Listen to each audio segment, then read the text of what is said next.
but they are always very, very grateful and appreciative post adjustment. And it's so nice because there are some people that it doesn't matter how good of an adjustment you give them. If they're in a bad mood, they're still going to be in a bad mood when they leave.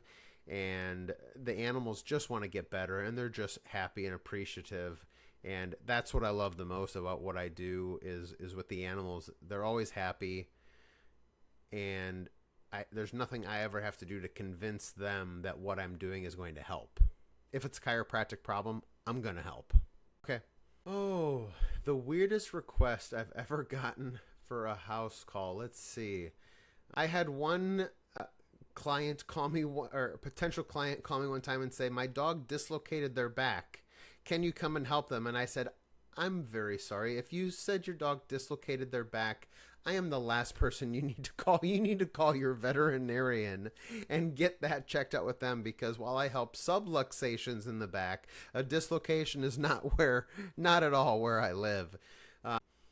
But outside of those weird things, like, I don't know, the most awkward thing I've ever been asked. People seem to respect most times that I'm a chiropractor and not a vet. I have one client who, her dog unfortunately just recently passed. He was a senior dog and just passed away, but I would get asked routinely at her place to clip his nails. And so I would do that because she was also, or is also, on the senior spectrum, and she had a really hard time getting them down and doing that. So I have clipped nails.